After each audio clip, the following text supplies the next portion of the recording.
हाय, good morning मंडळी. श्री स्वामी समर्थ. स्वामींच्या कृपेने आणि तुमच्या सगळ्यांच्या सपोर्टमुळे आज माझ्या मिनी ब्लॉगचा 14वा दिवस आहे. स्वामींचा आशीर्वाद हा आजचा सुंदर दिवस आणि आनंद, ऊर्जा आणि नवीन उत्साह भरून जावं हीच इच्छा. तुमचं प्रेम, सपोर्ट असंच कायम राहू द्या. स्वामी नेहमी तुमच्या पाठीशी आहेतच. आज झाडांना खूप सुंदर फुलं आली होती. संपूर्ण वातावरण एकदम प्रसन्न आणि मनाला आनंद देणारं होतं. झाडावर उमललेली फुलं अजूनच सुंदर दिसत होती, पण स्वामींसाठी ते प्रेमाने तोडली. कारण स्वामी म्हणतात, जसं झाडाला आलेलं फूल उमललं की त्याची शोभा वाढते, तसंच माझा भक्त हसत खेळत आनंदाने माझ्याकडे आला की मलाही खूप आनंद होतो. म्हणूनच नेहमी हसत राहायचं, आनंदी राहायचं आणि स्वामीवर विश्वास ठेवायचा.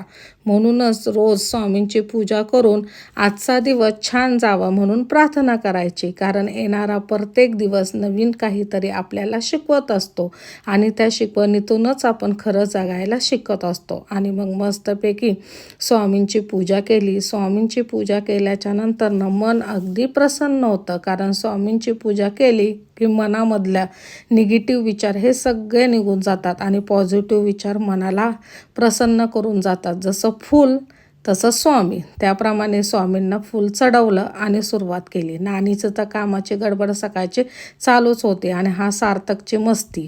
पोरं म्हणले की मस्ती चालूच असते. आज लेट झाल्यामुळे ऑफिसमध्येच नाश्ता केला.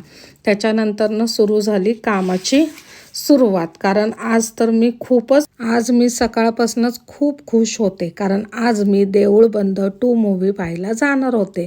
फिलिंग एकदम खास होत्या आणि मनाला आनंद देणाऱ्या होत्या. कारण सोबत स्पेशल माणूस आणि आपल्या लाडक्या स्वामी समर्थांचा मूव्ही म्हणल्याच्या नंतरनं अजूनच छान वाटत होतं.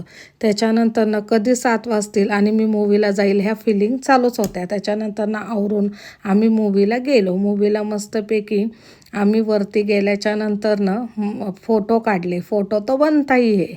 त्याच्यानंतरनं माझ्या मैत्रीण भेटली होती. मैत्रीण मुळे अजूनच छान वाटलं. त्याच्यानंतरनं मस्तपैकी आम्ही फोटो वगैरे काढले आणि निघालो आतमध्ये देऊळ बंद पिक्चर बघायला. मग मूव्ही सुरू झाली. स्वामींचं दर्शन होताच अंगावर काटा आला. असं वाटत होतं की स्वामी आपल्यासमोरच उभे आहेत आणि आपल्यासोबत बोलत आहेत. मस्तपैकी स्वामींचं दर्शन झालं आणि अंगावर अशा शहारा आलत्या की बाप रे, जसं काय स्वामी आत्ता आपल्याकडे चालत चालत येत आहे.